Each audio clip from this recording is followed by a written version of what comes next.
Hello guys, मैं आपका अपना सोनू यादव स्वागत करता हूं अपने नए वीडियो में। आज हम बात करेंगे द 50 शो के। अभी आपको द 50 शो से रिलेटेड जो भी अपडेट्स रहेंगे, रिव्यूज रहेंगे, वो इस चैनल पर डेली मिलते रहेंगे। कल था सेकंड एपिसोड, फर्स्ट एपिसोड में मैं नहीं आ पाया लाइव। आज मैं सेकंड एपिसोड देख के मैं बताता हूँ। फर्स्ट एपिसोड से ऐसा ही लग रहा था कि ये द 50 शो नहीं, बिग बॉस चल रहा है। और बिग बॉस में भी ऐसा है कि एक प्रिंस करके बंदा आया है जो सिर्फ और सिर्फ एल्विस यादव से यहाँ बदला लेने के लिए आया है। उसने अपने इंट्रो में भी यही बोला कि वो कुछ लोगों को औकात दिखाने आया है, पर उसको ये नहीं पता शायद कि शायद उनकी उसकी औकात सभी लोग देख लेंगे। और पूरे फर्स्ट एपिसोड लेके सेकंड एपिसोड में सिर्फ एल्विस एल्विस ही हो रहा था।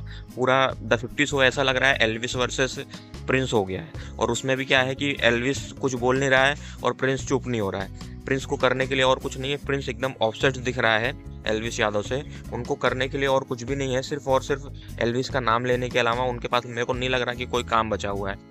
और उसके अलावा वो कुछ भी नहीं कर रहा है, शो में भी कुछ नहीं कर रहा है। एक टास्क उन्होंने जीता, पर टास्क आप जीतोगे ना, आप इतने रियलिटी शोज कर चुके हो, रोडीज के आप 10 साल से आप वहाँ पे गैंग लीडर हो, तो आपको इतना तो पता है। तो आप टास्क में तो अच्छा करोगे, आपकी पर्सनालिटी शो होता है ना। ठीक है, टास्क अच्छा कर लिया, पर आपकी पर्सनालिटी क्या दिख रही है? आपकी पर्सनालिटी ये दिख रही है कि सिर्फ और सिर्फ आप प्रिंस के बारे में ही सोच रहे हो। प्रिंस जी, आप सिर्फ और सिर्फ एल्विस से लड़ाई करने के बारे में ही सोच रहे हो। आप भला बुरा बोल रहे हो, आप मैक्स ट्रेन को उकसा रहे हो कि वो उल्टी सीधी हरकतें करें।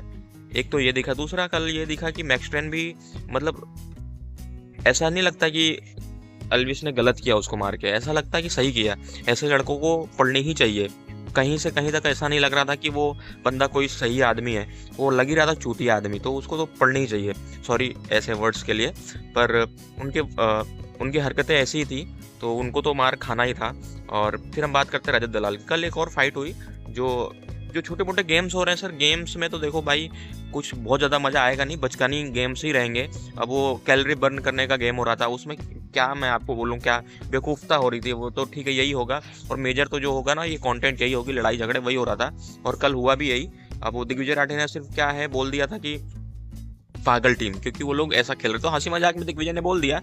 पर वो रजत दलाल को बहुत बुरा लग गया। पहले तो रजत दलाल ठीक से बात कर रहा था, उससे पूछने आया, बीच टास्क में ही पूछ रहा था। पर दिग्विजय राठी ने बोला ठीक है कोई नहीं, मैंने भी मजाक मजाक में बोल दिया। पर बाद में जैसे ही टास्क खत्म हुआ, जैसे ही द लाइन ने कुछ बोला कि आप आपकी वॉचेस रख दो, वैसे ही दिग्विजय राठी उससे पूछने आ गए रजत दलाल, और उन्होंने कुछ बातें की। और अब उनकी बात दिग्विजय राठी की बात शायद उनको नहीं अच्छी लगी, और उन्होंने मारपीटी कर ली और धक्का मुक्की कर ली। रजत दलाल की तो आदत है ये चीज़ करने की, और ये चीज़ें सही नहीं है। रियलिटी शोज में इस टाइप की चीज़ें होनी नहीं चाहिए, इस पर कड़ा एक्शन लेना चाहिए द 50 शो वाले मेकर्स को। पर मेकर्स लेंगे नहीं, क्योंकि उनको तो यही चाहिए, यही चीज़ें चाहिए। दूसरा एक बड़ी हाईलाइट रही कल करण पटेल जी बोल रहे थे कि अगर यही ऐसे ही आप वायलेंस यहाँ पे अलाउ करोगे तो मैं यहाँ पे नहीं खेलूंगा, मैं निकल जाऊंगा।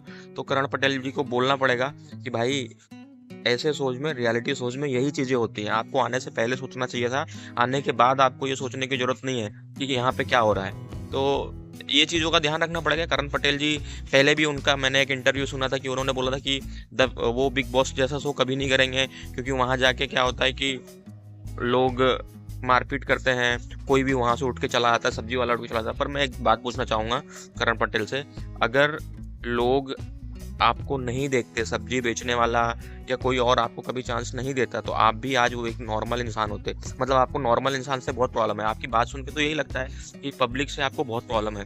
अब पब्लिक उनके साथ क्या करती है, ये देखने वाली बात ये होती। बाकी कल यही चीज़ें रही एपिसोड में। एक तो प्रिंस वर्सेस एल्विस छाया रहा। एल्विस से प्रिंस हर जगह अफसोस दिखा, उसको और कोई काम नहीं था। और बाकी कटारिया गुम था, मनीषा रानी की कोई फोटो वहाँ पे कुछ नहीं आया। निक्की तंबोली का एक लड़ाई हुई जो पुराने बिग बॉस में हुई थी, वो चीज़ें हुई।